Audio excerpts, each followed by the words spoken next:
Alors, Parfait. salut. Donc, on est bien content d'avoir le FC Lyon déjà, et puis toi par la même occasion. Je ne sais pas si tu as vu les anciennes rubriques. On a fait quelques échanges depuis le début là, du confinement. Je ne sais pas Oui, si tu as eu le temps de regarder, non? malheureusement non. Non, c'est pas un souci, on va t'expliquer rapidement. Ouais. Donc, l'idée, c'est alors plusieurs objectifs. Le premier, Alors, c'est déjà. j'ai vu le canevas dans le mail que vous m'avez fait passer de D'accord. ce qu'on allait évoquer. Ouais, Ouais. voilà. L'idée, c'est de. Alors, le premier objectif, c'est de prendre contact avec les clubs partenaires. Déjà, le premier Mhm. objectif. Et puis, le second, c'est d'échanger sur cette gestion particulière en ce moment Ouais. du confinement, donc au niveau technique, mais aussi au niveau organisationnel dans les clubs.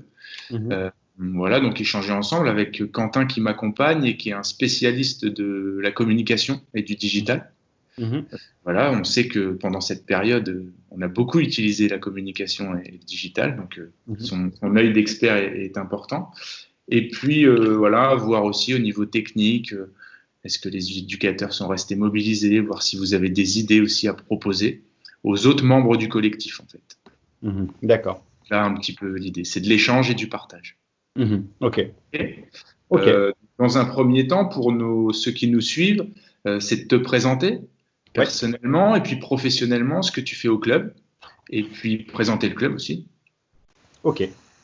Très bien. Donc Yvan Claudet, j'ai 37 ans. Je suis papa de 2 enfants et je réside dans le Beaujolais, côté de Lyon évidemment. Voilà, j'ai un parcours de formation assez alambiqué. Après le bac, j'ai fait 2 années de droit. Ensuite, j'ai travaillé 1 an dans un établissement scolaire. J'ai rattaqué par la suite un BTS en gestion PME-PMI. Et pour terminer avec une licence pro en management des organisations sportives. Ce qui finalement a resserré les taux jusqu'à m'amener au FC Lyon. Alors entre la fin des études et mon arrivée au FC Lyon, j'ai été cadre à Decathlon. Et puis j'ai rapidement arrêté parce que c'est pas quelque chose qui me convenait. Voilà. Et donc je suis après arrivé en janvier 2009, donc il y a un peu plus de 10 ans, au FC Lyon. Alors ça fait écho avec ce qu'était le FC Lyon à l'époque. Le FC Lyon, en saison 2008-2009, venait d'opérer, enfin était dans une transition, puisque c'est l'année de fusion des clubs du 8e arrondissement de Lyon. Donc le FC Lyon a été pilote d'une fusion où on a absorbé, entre guillemets, 2 autres clubs.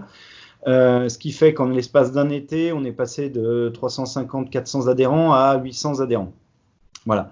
À ce moment-là, il y a eu un besoin de professionnaliser notamment la fonction administrative, puisqu'on gérait également 3 sites d'exploitation répartis sur l'arrondissement. Et c'est à ce moment-là que l'offre de poste au FC Lyon était créée. Et via le biais d'une candidature tout à fait spontanée, ça m'a amené à rencontrer le président de l'époque, Hervé Baudou, qui est également qui est président d'honneur actuellement, donc toujours au club. Voilà, et donc le FC Lyon, c'était un vrai pari cette fusion, puisque c'était une fusion vraiment d'ampleur. Elle servait un petit peu de projet pilote pour la ville de Lyon, qui voulait à ce moment-là pousser les différents clubs de la ville à se regrouper de manière à avoir une offre de pratique un peu moins morcelée et d'avoir des acteurs un petit peu plus gros, un peu plus organisés. Voilà. Progressivement, on est passé de 800 adhérents à aujourd'hui 1400. Voilà. Alors, tout notre projet, il a été orienté sous le coup d'un projet sportif, évidemment, où on a un petit peu fait presque table rase du passé. On a repris tous les travaux depuis l'origine, depuis la base, c'est-à-dire depuis les plus jeunes enfants. Le premier objectif était d'avoir une école de foot labellisée. Puis ensuite, on s'est consacré aux équipes jeunes de foot à 11, donc de U14 à moins de U19 à l'époque. L'idée étant d'emmener les équipes 1 en ligue, chose que l'on a fait assez rapidement. voilà, donc on a mis énormément de moyens sur la formation des éducateurs, sur les hommes. Dans le même temps, d'un point de vue exécutif et salarié, on a recruté. Alors, il y avait déjà un éducateur en poste, sportif salarié. On en a recruté un deuxième, enfin un agent de développement sportif. Et puis, il y a maintenant 3 ans, on a recruté également un assistant administratif qui est en charge de tout le contact de proximité avec les adhérents, les campagnes d'inscription, etc. Voilà, et puis qui est aussi, on va dire, l'interface avec tous les éducateurs bénévoles du club. Et il y a un an, on a recruté, et 1 an et demi maintenant, on a recruté un commercial, Jordan Lucidi, pour nous accompagner dans notre développement. Donc, si vous voulez, on a passé une dizaine d'années à vraiment travailler les bases solides des jeunes, ce qui fait que 10 ans plus tard, on est reconnu pour justement la qualité de notre travail de formation. On forme beaucoup de joueurs, évidemment. Alors, on a une offre de pratique qui s'adresse à plusieurs publics. On a ce qu'on appelle du football pour tous, football diversifié, où là, on a un niveau d'exigence tout à fait mesuré sur les enfants. L'idée étant que les enfants de l'arrondissement veulent jouer au football sans forcément se mettre des contraintes énormes en matière d'entraînement ou d'engagement. On leur offre cette possibilité. Là, des catégories U10 jusqu'au U15. Ensuite, on a ce qu'on appelle le football compétition. Alors là, on est dans le schéma tout à fait classique avec le niveau d'exigence qui est bien présent, des entraînements soutenus. Et puis, on a du football élite. Et là, on va uniquement parler de nos équipes 1 chez les jeunes, nos U15, enfin U14 ou U15, nos U17 qui sont nationales, où là, on est vraiment dans une démarche de recherche de performance. Voilà. Ce travail de formation, il nous permet également d'alimenter un certain nombre de clubs professionnels. Aujourd'hui, on a environ 60 joueurs qui sont dans le circuit professionnel, c'est-à-dire soit en centre de formation de manière un peu avancée, soit déjà professionnels, en France ou à l'étranger. Voilà. Et actuellement, nous travaillons sur le dernier pan du projet tel qu'il avait été conçu il y a une dizaine d'années. C'est d'élever notre équipe senior 1, c'est-à-dire l'équipe réunion, la vitrine du club, au même rang que le niveau des jeunes. Alors, à quoi ça correspond? Aujourd'hui, notre équipe senior 1 est en régional 2 à l'heure où je vous parle, peut-être en régional 1 en fonction de ce qui va être décidé par les instances dans les prochaines semaines. Voilà. L'idée étant de les amener assez rapidement au niveau national 3 pour qu'on puisse avoir une vraie cohésion de parcours pour nos joueurs. L'idée qu'on a, c'est vraiment de permettre de prendre un enfant, de lui offrir la possibilité de jouer à un bon, voire très bon niveau, et d'évoluer au FC Lyon sans avoir quitté le club jusqu'au plus haut niveau, tout en sachant que pourquoi on ne viserait pas la Ligue 1, c'est parce que déjà c'est pas dans notre ADN et puis qu'on veut se fixer des objectifs qui soient mesurés et puis surtout réalistes. On travaille avec un objectif de National 3 pour nos seniors parce qu'on sait très bien qu'on a beaucoup de jeunes joueurs qui vont partir en club professionnel. Donc si on arrive avec 70-80% des joueurs du cru à maintenir une équipe en National 3, ça sera déjà très bien. Et puis après, on se permettra de viser au-delà. Voilà, mais on y va step by step, comme on dit. Et voilà. Alors, je vous ai pas tellement parlé de l'histoire du FC Lyon. J'aurais peut-être dû commencer par ça. Le FC Lyon, en quelques mots, né en 1893, 3e plus vieux club français. Alors, 2 anecdotes sur son histoire un peu lointaine. La première, c'est que une des personnes qui est à l'origine de la pratique football au FC Lyon, le FC Lyon était à l'origine un club de rugby, puis après rapidement un club omnisport, mais il y a une personne en particulier qui est à l'origine de la pratique football, qui était méconnue vraiment à cette époque-là, en 1893, c'est monsieur Hans Gamper. Hans Gamper, qui était un jeune Suisse qui venait faire ses études et entamer un travail de comptabilité à Lyon, Donc lui était rugbyman et puis aimait bien jouer au pied et il s'est un peu battu avec la fédération pour ouvrir la pratique du football et chose qu'il a réussi à faire puisqu'il était très bon. Et ce Hans Gamper, c'est ni plus ni moins que le fondateur du FC Barcelone. Voilà, donc c'est une histoire, on va dire, une anecdote intéressante. Et puis on a un deuxième fait historique qui se passe en 1918 avec la première finale de l'histoire de la Coupe de France qui s'appelait à l'époque la Coupe Charles Simon. Donc le FC Lyon a fait cette finale contre l'Olympique de Pantin en région parisienne, perdu 3-0. Voilà, avec une anecdote aussi à l'intérieur de ce match, c'est que le capitaine de l'époque, Monsieur Roger Hébrard, s'était distingué puisqu'à un moment donné, il y a un joueur de l'Olympique de Pantin qui est venu sauvagement agresser le gardien du FC Lyon et donc le joueur de Pantin a écopé d'un carton rouge. Et notre capitaine Roger Hébrard est allé voir l'arbitre en lui disant non, nous si on veut jouer à la régulière à 11 contre 11, donc ne l'excluez pas. Voilà, et donc le match s'est fini malgré tout à 11 contre 11, perdu pour le FC Lyon, mais finalement ça reste anecdotique. Donc au moins on avait eu le prix du fair play à ce moment-là. Voilà pour la période vraiment historique. Je ne vais pas vous parler de tout ce qui s'est passé après, mais le FC Lyon, évidemment, au début du XXe siècle, était un club professionnel. Et puis après, dans l'après-guerre, est revenu amateur. Voilà. Et puis après, il y a eu l'émergence d'autres clubs, notamment l'Olympique Lyonnais, évidemment, en 1950, si je ne dis pas de bêtises. Voilà, qui a pris on va dire le fleuron et la pole position sur le football local. Il y a aussi un point. Alors merci pour cette longue présentation, mais très riche, Yvan. Il y a aussi un point sur les féminines, un point historique.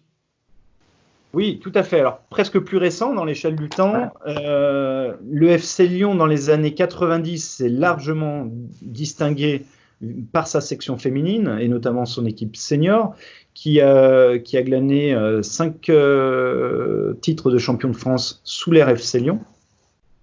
Et ça se passait au stade Vuillermet, notre stade actuel que nous on a retrouvé. Voilà, et ça a vraiment porté très haut les couleurs. C'était là les prémices du football féminin dans les années 90, évidemment. Et puis, à un moment donné, à la suite du 5e titre, c'est devenu assez compliqué parce qu'il commençait à y avoir une sorte de marchandisation des footballeurs, et en l'occurrence là, c'était plutôt une marchandisation des footballeuses.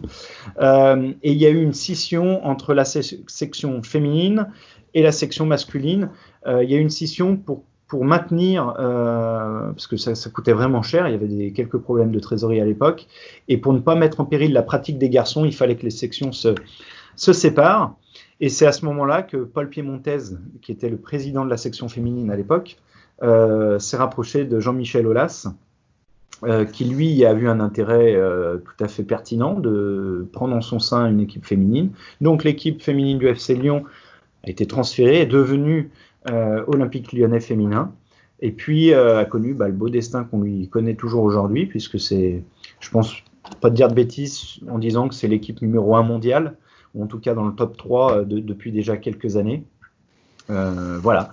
Section féminine, alors, le FC Lyon version moderne, on y est revenu, on est un peu retourné sur nos bases. On a développé, en 2009, on a recréé une section féminine. Voilà, et ça continue d'année en année. Et c'est vraiment un des pans très fort de notre projet. Notre projet qui tient en 4 points d'ailleurs, c'est le football pour tous, la formation, le football féminin et une équipe senior au plus haut niveau. Voilà, et donc aujourd'hui on compte 150 joueuses sur notre pôle féminin avec de gros efforts faits en matière de structuration. Tout simplement, on a une forte demande. Il y a une forte demande de filles qui veulent pratiquer, et c'est très très bien comme ça. Et dans le même temps, il y a un fort besoin de structurer ça, puisque même si, je viens d'en parler, le football féminin n'est pas complètement nouveau, il ne vient pas d'arriver depuis 5 ans. Néanmoins, il y a des... Si on devait le comparer au football masculin, il y a une culture qui n'est pas tout à fait la même.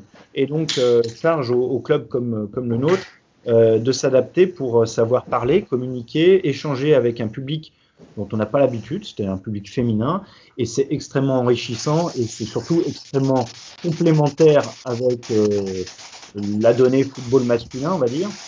Voilà, donc on est vraiment dans une démarche globale et je le redis, c'est vraiment un pan très fort de notre projet de club. Ok, merci Yvan pour cette belle présentation générale du club. Alors toi, tu es directeur sportif. C'est quoi, directeur général? Je suis directeur général. Tu as un œil sur le sportif?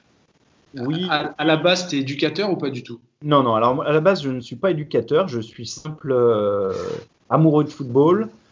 J'ai été pratiquant, mais je n'ai jamais joué à très bon niveau. Non, moi, je suis effectivement directeur général. À mes côtés, il y a un directeur sportif qui, lui, est en charge de toute la politique sportive. Donc, moi, très clairement, je ne suis pas compétent pour juger des aspects terrain. Je suis pas capable d'expliquer à un coach comment il doit tirer les corners ou comment il doit mener sa stratégie sur le terrain. Chacun ses compétences et surtout on a en notre sein tellement de très bons éducateurs qu'il n'y a pas de problème à ce niveau-là. Et c'est surtout le rôle de notre directeur sportif. Moi, si vous voulez, je vais gérer un petit peu toute la périphérie. C'est la gestion de l'association, qui aujourd'hui quand même est une grosse association puisqu'on est 5 salariés, on a 4-5 services civiques en permanence, toujours 2-3 stagiaires, donc on a un exécutif entre 10 et 15 personnes. Et puis on est épaulé par tout le cortège d'éducateurs, 110 chez nous, 110 éducateurs, et des dirigeants bénévoles qui font également partie vraiment intégrale de l'organisation et qui ont une fonction tout à fait vitale. Voilà. Moi, sur mon poste, vraiment à proprement dit, l'idée c'est d'huiler un petit peu tous ces mécanismes-là, les interactions entre les différentes personnes, et puis d'être présent sur toutes les tâches de gestion, donc les aspects purement financiers, de gestion, de comptabilité, de gérer et de piloter la communication, de piloter un certain nombre d'événements, voilà, d'être aux côtés de mon commercial sur les aspects marketing, et la relation aux partenaires, évidemment. Voilà, donc mon poste, si vous voulez, est assez transversal dans ces domaines de compétences. Et le but étant d'exploiter au maximum les synergies de l'association et de ses membres pour développer en permanence. D'accord. Alors moi, j'ai pas mal de questions, mais peut-être rebondir avec la spécialité de Quentin. Là, on se posait la question, est-ce que vous avez un community manager ou quelqu'un qui gère la communication ou... À proprement dit, non. C'est un très très grand regret et à la fois c'est un objectif.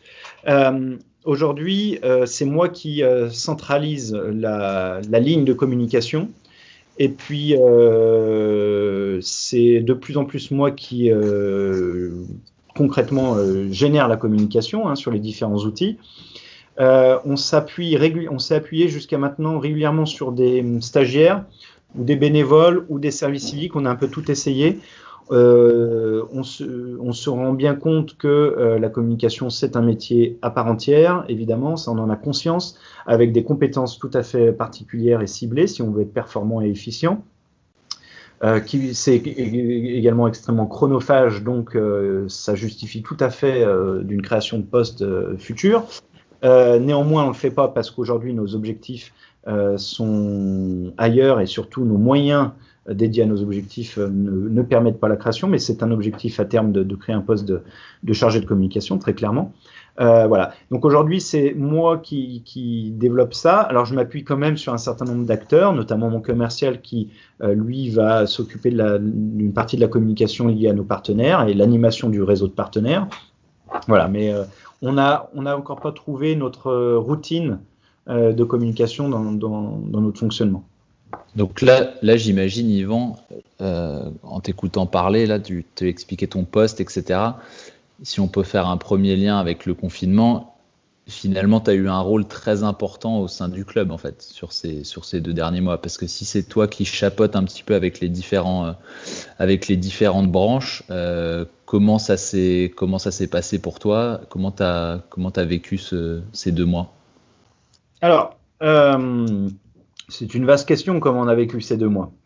On l'a vécu comme tout un chacun de manière très expectative, c'est-à-dire qu'on ne savait pas où on allait, c'est un phénomène tout à fait nouveau sur lequel on n'a pas de repères. Donc il a fallu faire l'effort de se poser en permanence les bonnes questions en fonction aussi des informations, comment elles arrivaient, et comment elles arrivent toujours, parce qu'aujourd'hui on n'a pas de réponse à toutes nos questions. Effectivement, on a eu une priorité, c'est à la fois comment on maintient du lien, alors déjà en interne, entre les collègues, avec les éducateurs, avec toutes les forces vives du club, et puis également avec les adhérents, et puis aussi avec nos partenaires, bref, avec tout notre écosystème.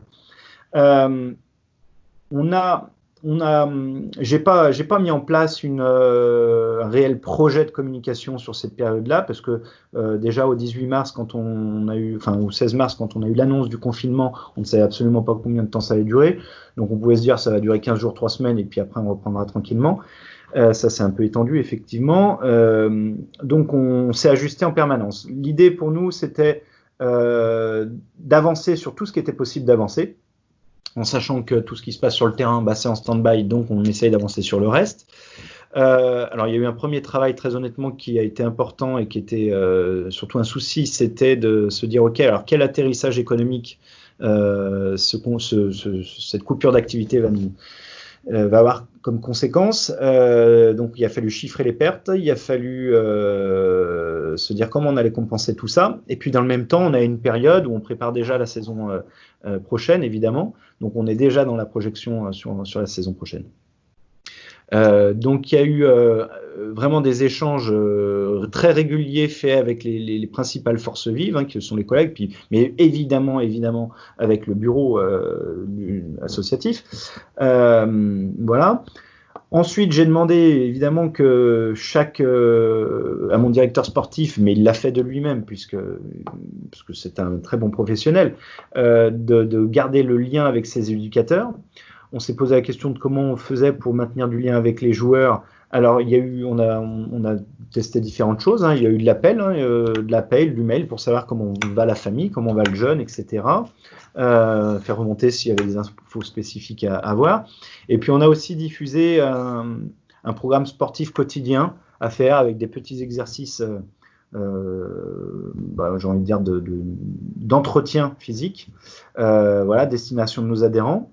On a continué sur le plan économique et partenariat, et surtout, mon collègue Jordan, commercial au club, a continué de faire vivre le réseau, surtout en faisant du lien entre les partenaires, en partant du principe que un certain nombre de partenaires économiques peuvent avoir de grandes difficultés, et on a essayé de voir comment nos partenaires entre eux pouvaient potentiellement s'aider, et clairement ça s'est traduit par de l'échange de business, et ça en a aidé assez fortement, d'une manière assez importante, certains, et donc c'est quelque chose qui nous a été suffisamment gratifié. Ça fait partie des points, Yvan. C'est marrant parce que dans le collectif, on a de tous les clubs. On a des clubs au niveau départemental, des petits clubs, des plus gros clubs. Et c'est ce qu'on se disait aussi avec Quentin. Votre force au niveau partenariat, sponsor, c'est que vous devenez, on a l'impression, un maillon indispensable finalement sur le territoire. Aujourd'hui, on remarque que les présidents de clubs, les dirigeants, font la moue un peu en se disant l'année prochaine on n'aura plus de sponsors peut-être. Et vous, j'ai l'impression que finalement les sponsors comptent sur le FC Lyon. C'est incroyable. Comment tu l'expliques? C'est la traduction de notre politique de partenariat. Aujourd'hui, quand on recherche des partenaires économiques, on s'adresse à des entreprises. On ne peut plus seulement être dans une notion de don. demander à des entrepreneurs de faire un don à une association parce qu'elle est bien sympa, cette association, qu'elle remplit un rôle sur le territoire. Les actes quasiment philanthropiques ou solidaires, malheureusement, courent pas les rues. Donc il faut avoir une réponse tout à fait pragmatique. Que cherche une entreprise? Elle cherche à développer son activité économique. Donc nous, on se positionne effectivement comme un maillon. Alors moi, j'ai plutôt tendance à le résumer en disant qu'on doit être l'acteur qui fasse le lien, une plateforme. L'idée, c'est de réunir des partenaires autour de nous qui vont nous aider, mais ils vont nous aider qu'à une seule condition. C'est si on leur apporte quelque chose de tangible. Il faut qu'on leur apporte de l'activité. Aujourd'hui, on a près d'une centaine de partenaires qui couvrent donc un assez grand nombre d'activités. Notre but, c'est de les mettre en relation entre eux et pour qu'il y ait un échange de business très clairement. Et nous, tout simplement, du moment qu'on est le facilitateur de rencontres, les partenariats vont arriver, puisque nos partenaires comprennent bien tout l'intérêt qu'ils ont à être présents au FC Lyon, aux côtés du FC Lyon. Mais ils sont vraiment avec nous, ils ne sont pas là que dans une position verticale de donateur, ils sont avec nous et ils en attendent un retour d'ascenseur. Voilà, donc effectivement, c'est notre volonté de se positionner comme un acteur qui va faciliter. Aujourd'hui, il y a une offre assez large en matière de réseau. Il peut y avoir des BNI, il peut y avoir des groupements par secteur d'activité, il y a des syndicats de secteur d'activité qui sont là. Nous, on réunit des acteurs économiques autour de ce qui nous anime, la passion du football. Mais très honnêtement, moi, dans mon poste, ça m'arrive d'aller peut-être 1 minute par jour de parler de football, mais tout le reste du temps, je ne parle jamais de football. On doit apporter une vraie réponse qui soit vraiment tangible. Voilà, donc effectivement, oui, on est un maillon. On a cette volonté-là de devenir un catalyseur de différentes énergies et de faire notre possible pour agrémenter tout ça. À titre d'exemple, et là pour être tout à fait concret sur la période qu'on vient d'écouler, on a un partenaire qui fait des masques, les fameux masques dont on parle aujourd'hui. 80% de son chiffre d'affaires du mois qui vient de s'écouler est fait grâce à nous et à notre réseau de partenaires. Voilà, donc on a sollicité tous nos partenaires pour savoir s'il y avait un besoin de masques. L'immense majorité a dit oui, bien sûr, on en veut pour notre personnel, pour nos clients, etc. Bon, nous, on a un partenaire qui peut le faire et il y a eu de l'échange de business comme ça. Nous, on n'y gagne rien proprement parlé dans un premier temps. Évidemment, on ne prend pas de commission, mais on y gagne qu'on a un partenaire qui a bien vendu et on a des partenaires qui ont bien acheté et qui ont comblé un besoin et on est là pour ça. Exactement. Est-ce que ce professionnalisme, du coup, tu penses qu'elle vous aide dans cette circonstance-là, dans ce moment? Oui, parce qu'il faut qu'on se considère comme une entreprise et comme des entrepreneurs. Il n'y a pas le choix. Aujourd'hui, j'ai bien peur que le modèle d'association tel qu'on le connaissait dans les dernières décennies, il ait été un peu modifié. Il y a une baisse du bénévolat.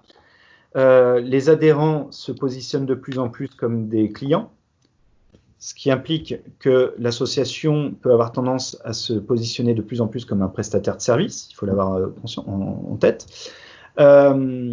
Aujourd'hui, les obligations en termes de gestion de notre organisation, qu'il s'agisse du personnel, qu'il s'agisse de la pratique du football, sont grandissantes. La fédération a un cahier des charges et d'attente qui est extrêmement lourd et de plus en plus lourd. Du moment où en plus on a des labels, on a des conditions à remplir, il faut vraiment justifier d'un maximum de professionnalisme, les obligations vis-à-vis de l'État, vis-à-vis de nos partenaires. Donc la professionnalisation, elle est indissociable du facteur développement si on veut vraiment avancer.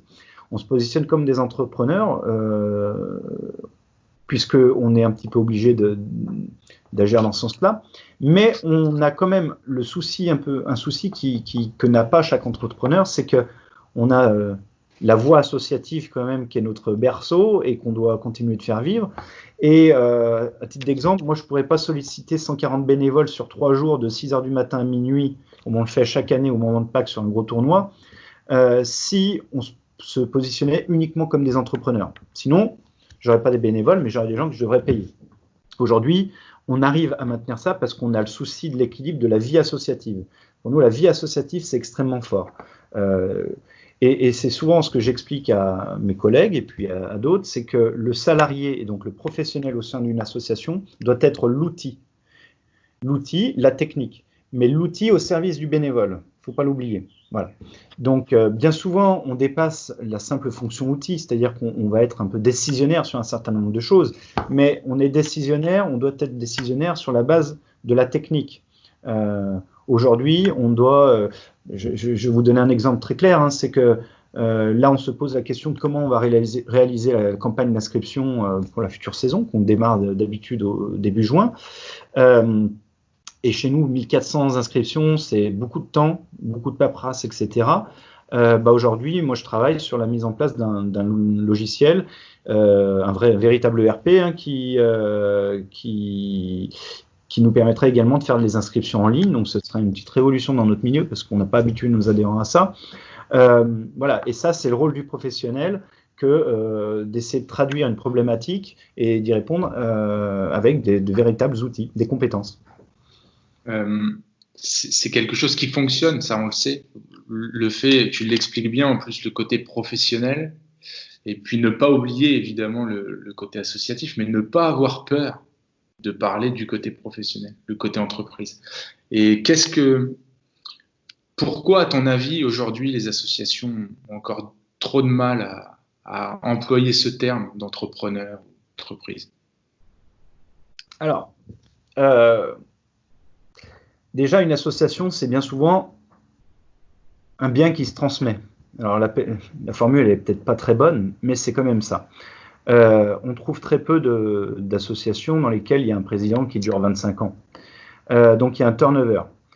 À côté de ça, l'association, elle a un statut bizarre parce que à la fois, elle est indépendante et à la fois, elle est extrêmement liée aux politiques publiques. Parce qu'il y a une reconnaissance d'organismes qui œuvrent dans le sens de l'intérêt général. Du coup, il y a une ambivalence entre financement public et donc utilité publique et volonté de se développer de manière privée. Tout à l'heure, je vous disais que nous, on a le souci de continuer à faire du football pour tous. Pensez aux gamins du quartier. Et même s'ils n'ont pas un très bon niveau de football, c'est leur permettre de pratiquer le football. Pourquoi on le fait ?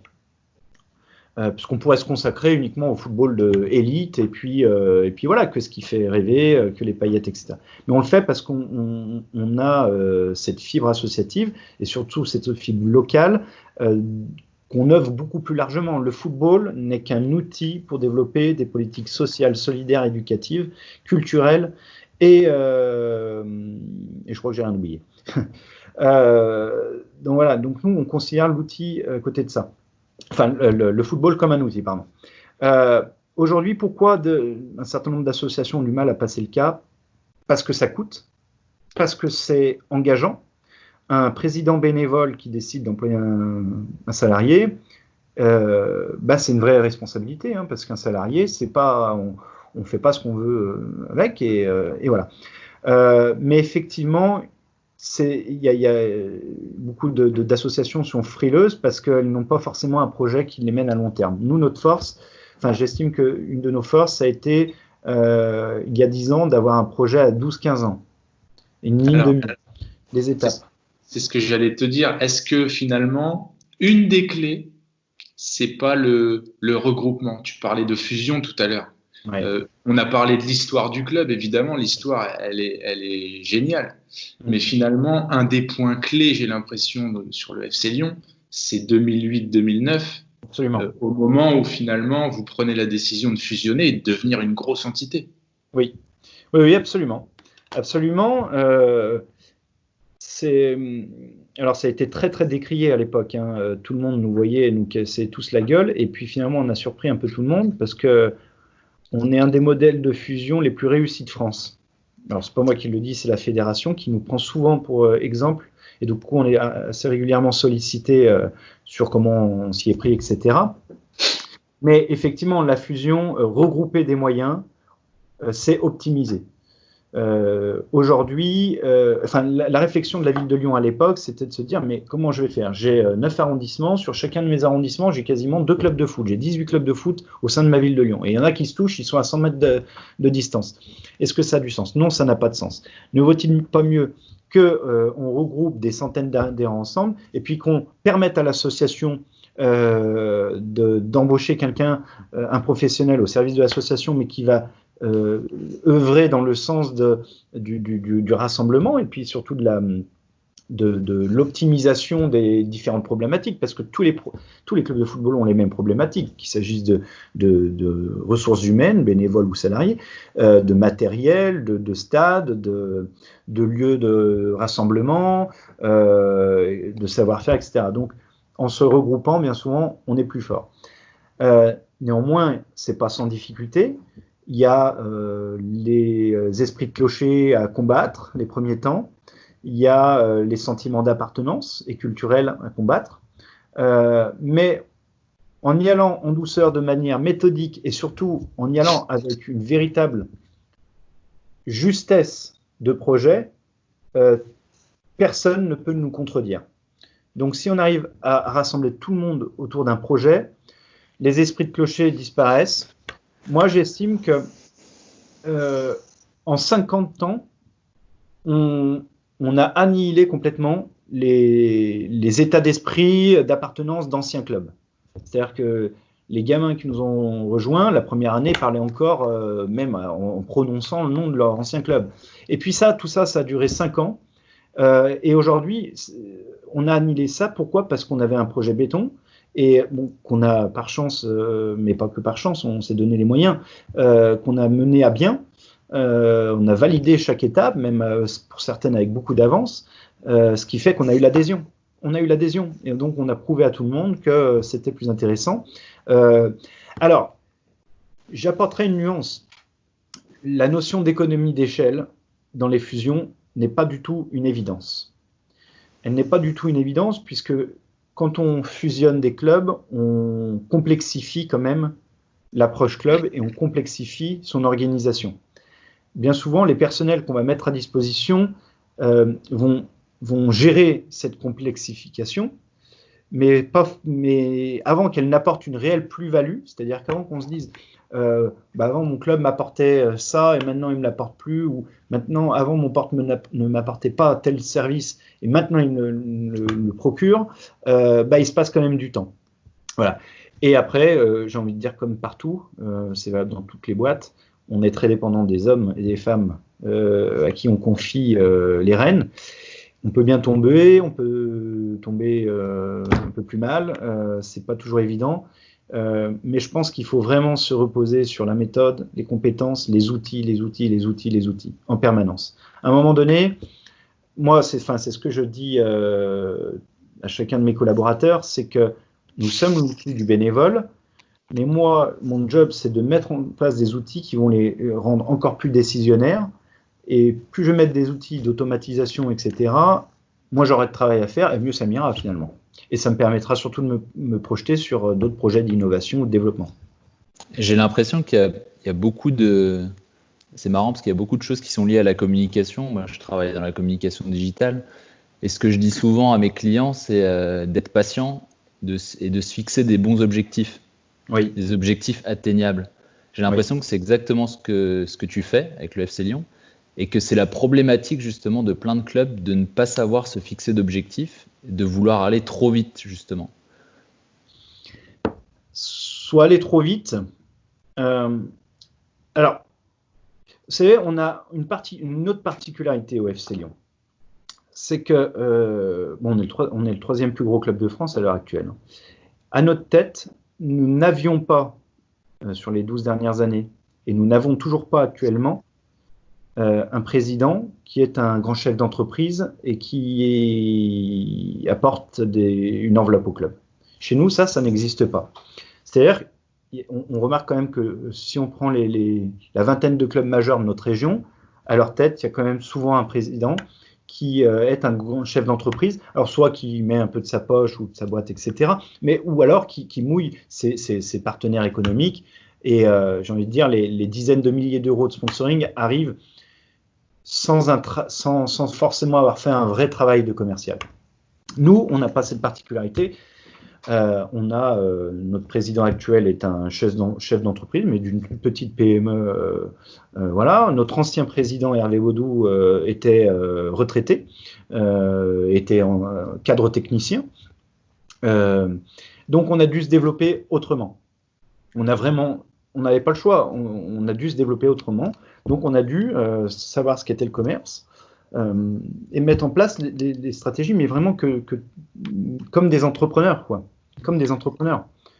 Voilà. Alors, c'est presque une force de ne pas avoir quelqu'un qui va vous sortir la grande enveloppe tout de suite. C'est-à-dire que vous avez dû faire preuve d'initiative, d'ingéniosité, chose que vous n'aurez peut-être pas fait finalement. Absolument. Oui, c'est une force évidemment parce que y a adéquation entre les moyens qu'on déploie et les résultats qu'on obtient. À l'inverse, si on avait, et malheureusement ça se voit, il y a certains clubs qui ont coulé du jour au lendemain parce qu'il y a tel président ou le trésorier ou un membre bienfaiteur qui a disparu, qui est parti du club et tout reposait sur ces finances-là et c'est mort. Moi, l'idée qu'on se fait, c'est que c'est pour ça qu'on tient aussi à souligner notre passé historique. Le club est né en 1893. On est en 2020. Nous, c'est-à-dire tous ceux qui sont autour de moi au FC Lyon, nous ne sommes que de passage dans ce club. Nous ne sommes que de passage. Le club a vécu avant nous, il vivra après nous. On doit avoir ce souci du poids historique du club pour se dire on ne peut pas faire n'importe quoi avec une telle institution. Donc, on doit mettre en place des outils, des méthodes qui permettent que, entre guillemets, peu importe qui sera là, les méthodes resteront et on peut mettre n'importe qui à la tête du club et normalement, les bases ne seront pas touchées et le club devra continuer d'avancer. Voilà. Ça, c'est vraiment notre souci. C'est vraiment notre souci. Moi, dans mon travail personnel et de la manière dont je m'y prends, j'essaie au maximum, même si c'est pas toujours simple, attention, hein, j'essaie au maximum de me rendre indépendant, de ce que je fais, de le rendre indépendant de ma personne. Voilà. Si demain Yvan Claudel n'est plus au club, sur quoi va pouvoir se reposer mon président pour dire je vais embaucher quelqu'un ou pas d'ailleurs, mais comment je vais repartager le travail d'Yvan? Le travail d'Yvan, il est tout méthodifié, il y a des procédures dans tous les sens, mais au moins c'est du concret, c'est du tangible, ça peut être repris par n'importe qui. Et est-ce que dans ton travail de tous les jours, on sait que en tout cas dans la communication c'est comme ça, on dit toujours qu'il faut se projeter sur 3 mois, 6 mois, 1 an. Est-ce que avec le FC Lyon, t'arrives à te projeter justement? Ou est-ce que c'est vraiment un petit peu au jour le jour, voire à la semaine quoi? Ah non, on travaille en permanence avec 1 an de plus devant. Hein. Dans tout ce qu'on fait, on a quand même un volume d'activité qui est important sur le plan sportif, évidemment, mais sur le plan événementiel aussi, puisqu'on a de plus en plus d'événements de toutes sortes, des événements grand public, des événements privés, des événements sportifs. Donc on a quand même un canevas d'activité qui est assez important. Alors, ce qui fait qu'on a quand même toujours une vue d'au moins 1 an à l'avance. Néanmoins, et heureusement, on fait évoluer le club, donc il y a toujours des objectifs où on y va avec une certaine incertitude, mais notre job, c'est justement de balayer au maximum les incertitudes et de rendre les choses tangibles et efficientes. Donc, tout se prépare, on est au maximum dans l'anticipation. Et après, on a des objectifs, des lignes de mire. Tout à l'heure, je parlais de National 3, ça ne sera pas saison prochaine, mais on travaille pour se mettre en position le jour où on arrive à être en National 3, on y arrive avec les reins solides déjà, et puis on sera déjà dans une nouvelle phase où on verra la marche d'après. À la fois, on a une démarche prudente, on y va vraiment step by step, mais on essaie de décortiquer au plus toutes les étapes pour nous séparer d'aujourd'hui à notre objectif. On décortique et on se met à la tâche, quoi. Je te pose cette question parce que il y a plein de clubs qui fonctionnent justement un peu trop au jour le jour et qui du mal à se projeter. C'est pour ça que c'est bien que tu répondes de cette manière à la question. Je pense que ça peut aussi inspirer des clubs. Et question à laquelle je pensais aussi au début de l'entretien, tu parlais de l'Olympique Lyonnais. Oui. Est-ce que l'Olympique Lyonnais peut être inconsciemment un moteur pour le club? Le fait d'avoir un gros club comme ça dans la même ville, ou alors pas du tout? Alors, moteur, inspiration, je sais pas, influence. Oui, quelque part oui, mais je le rattacherais même à la mentalité lyonnaise dans son ensemble. L'Olympique Lyonnais, on est club partenaire nous, de l'Olympique Lyonnais. L'Olympique Lyonnais, il a quand même une particularité par rapport à d'autres clubs en France, c'est son président. Décrié pour un certain tas de choses, mais quand même admiré pour son sens de l'entreprise. Il a développé ce qu'aucun autre président en France n'a fait. Il a son propre stade, qui est un outil impressionnant et puis surtout un outil qui lui génère des revenus et donc il le rend indépendant le plus indépendant possible des partenaires. Donc c'est avant tout un grand chef d'entreprise qui a été et qui est toujours inspirant sur la notion de développement. Cet état d'esprit, il est partagé par d'autres acteurs dans l'agglomération, mais effectivement, il inonde un petit peu tout le monde. Donc, c'est un peu quelque part un modèle de développement sur un certain nombre de choses. Donc, effectivement, c'est inspirant. Donc, oui, je pense que ça draine des choses. Voilà. Après, sur les adhérents, l'Olympique Lyonnais est un peu moins performant depuis quelques années, mais il y a 10-15 ans a été très très performant et puis sur le toit au plus haut au niveau national, donc j'ai envie de dire a quand même créé à ce moment-là un lien particulier avec sa communauté supporter et donc nos potentiels adhérents. Voilà. Vous avez finalement un peu ce même raisonnement de développement avec l'Olympique Lyonnais, finalement, sur la formation. Oui. Et l'approche sociale qui est très importante pour nous. Ouais, l'approche sociale, et puis ne pas avoir peur d'entreprendre, de créer des choses un peu novatrices. C'est ce qu'a fait Aulas, on le connaît tous, mais vous êtes un peu dans cette dynamique-là aussi. On est dans cette dynamique, après toute proportion gardée, évidemment, parce que... voilà. Évidemment. Mais alors moi, franchement, vous êtes un acteur essentiel du collectif par votre réussite sur le développement et puis la manière dont tu l'amènes, tu le réfléchis et tu l'exposes. C'est vraiment un exemple. On a un deuxième club comme ça dans le collectif qui est le Football Club Métropole Troyenne, qui est également issu d'une fusion de pas mal de clubs. Je pourrais pas te dire combien, mais pas mal de clubs. Très récents par contre. D'accord. Et puis, il nous montre aussi une relative réussite. Et donc, on se dit que effectivement, c'est pas les clubs ont du mal à se réunir. Les guerres de clochers, t'en parlais tout à l'heure, on est exactement là-dedans. Mais on se rend compte que finalement, quand c'est bien amené, et bien évidemment, se réunir, c'est une des clés. Et j'ai l'impression que la crise qu'on traverse aujourd'hui, elle va peut-être accélérer les choses. Oui, c'est effectivement possible parce qu'il y a besoin d'avoir des structures fortes pour tenir en cas de choc, comme c'est le cas en ce moment, et puis se développer en permanence, parce qu'une entreprise ou une association qui arrête de se développer, au bout d'un moment, ça devient très compliqué, sauf si on s'attaque au marché tout à fait des besoins primaires, de l'alimentation, etc., où là, on peut espérer vivoter avec une certaine routine, mais pour le reste, c'est compliqué. Je pense que les fusions, effectivement, ont de l'avenir, parce que, avec l'effet miroir, c'est que des petites associations, malheureusement, n'ont pas toujours les reins très solides ou des bases, on va dire, suffisamment conséquentes pour continuer d'exister même après une crise économique, etc. Et puis, surtout, ça pose une question. Aujourd'hui, je pense que le modèle associatif est en difficulté parce qu'on est justement, et j'en parlais un petit peu tout à l'heure, on est au carrefour de la vie associative et de la prestation de service. Aujourd'hui, on risque d'avoir des adhérents qui vont nous demander comment ça se fait, vu qu'on n'a pas eu de 3 mois d'activité de football, vous nous remboursez 3 mois d'activité? Ouais, là, ça s'apparente à de la prestation de service, effectivement. Qu'est-ce qu'on fait?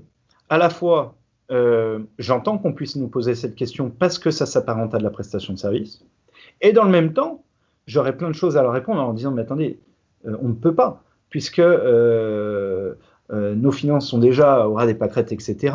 On essuie déjà tout un tas de pertes et que ça va déjà nous mettre en grande difficulté.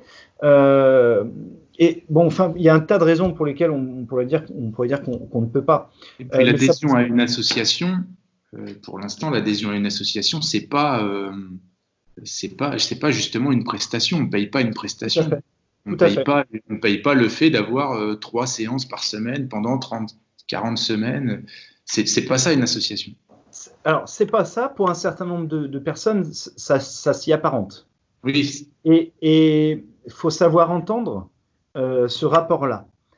Moi, ce que je vais avoir tendance à dire dans ces moments-là, c'est si vous voulez qu'on se comporte, nous, en tant que dirigeants d'association, comme une véritable entreprise qui fait de la prestation de service, votre licence, elle va plus coûter 250 €, mais elle va coûter 1 500 € comme aux États-Unis ou au Canada. Et là, il y aura un contrat et avec les obligations et devoirs de chacun. Parce que on ne chiffre pas tout le travail des bénévoles, on ne chiffre pas, enfin bref, il y a tout un tas de choses qu'on ne chiffre pas. Encore une fois, Yvan, c'est un discours que seul un professionnel peut tenir, j'ai l'impression. Tu vois, une demande d'une famille ou d'un parent dans une petite association, quelle personne est capable aujourd'hui de répondre, pas de manière violente, hein, mais de manière très juste comme tu viens de le faire? Aujourd'hui, personne. Et on va être contraint dans des petites associations qui sont encore plus à mal que la vôtre de rembourser, parce que les gens vont se dire, bah oui, finalement, oui, on leur doit quelque chose à ces gens. Oui. Tu vois, et finalement, ça rejoint tout ce que tu dis depuis le début. Sans professionnel, aujourd'hui, une association, elle a du mal à vivre. Et peut-être pour clore, hein, parce que voilà, on ne fera pas durer l'échange éternellement, mais pour clore, j'ai envie de retenir quelques points essentiels sur ce que tu as dit, et notamment sur la fusion, le regroupement. Les clubs ont du mal, et j'ai l'impression que finalement, ils se disent, on n'a plus de bénévoles. Sauf que vous, en professionnalisant votre association, j'ai l'impression que quand vous créez des événements, vous en avez plein des bénévoles. Alors peut-être pas assez. On crée du bénévole, on a de plus en plus. Alors je disais qu'il y a une crise dans le bénévolat, c'est pas faux. Mais nous, on arrive à au moins maintenir un nombre de bénévoles, mais voire même à l'augmenter, parce qu'on leur facilite les choses. Parce que vous avez des professionnels qui organisent ce bénévolat. Et puis on leur enlève une partie des tâches ingrates. Et on leur donne des tâches qui vont être plus valorisantes. Exactement. Donc, vous permettez de maintenir le bénévolat par du professionnalisme. C'est un peu paradoxal dans la tête des gens parce que eux, ils ne voient pas ça, justement. Ils ont l'impression que le professionnel va prendre la place du bénévole. Mais là, vous montrez très bien que c'est le contraire. Juste un truc aussi, pendant que j'y pense, Yvan, tout à l'heure, tu as employé un terme que j'aime beaucoup, c'est le sentiment d'appartenance aussi. Et ça, c'est hyper important de le développer dans les clubs, justement, pour développer le bénévolat aussi, pour que les bénévoles soient fiers d'appartenir au club et de se dire, je vais le faire avec plaisir, je vais participer à cet événement avec plaisir, et c'est pas une contrainte, quoi. Oui, tout à fait. Et du coup, on parle de l'histoire. Vous avez une histoire. C'est pas une petite histoire que vous avez au FC Lyon, ça date. Il y a eu des choses énormes. Et puis finalement, les gens, ils ont peur par une fusion de perdre, pas une histoire comme la vôtre. Hein. Souvent, des petits clubs, ils ont peur de perdre leur petite histoire. Et vous montrez finalement que vous avez vécu une fusion très conséquente en 2008-2009. Mais finalement, tu nous parles de l'histoire du club comme elle est intacte. Oui. Et vous en servez. Donc en fait, tout ce qui fait peur aux gens, c'est-à-dire, on ne fusionne pas et on ne se regroupe pas parce qu'il n'y aura plus de bénévoles, parce qu'on va perdre notre histoire. Et ben vous êtes l'exemple même vous êtes finalement, vous montrez que c'est faux. En tout cas, on s'attelle à essayer de repousser au maximum la peur du changement chez tous ceux qui nous entourent et à commencer par nos bénévoles.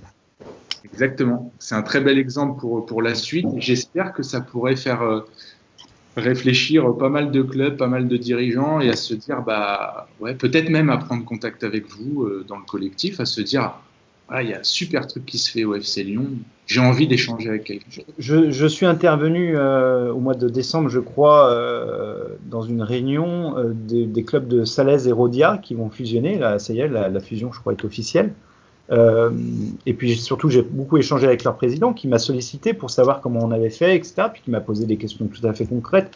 Donc nous, on est tout à fait ouverts et au contraire de pouvoir transmettre les choses que l'on a faites, qui n'ont de vérité que notre situation à nous, mais qui en partie peuvent être transmissibles sur d'autres modèles.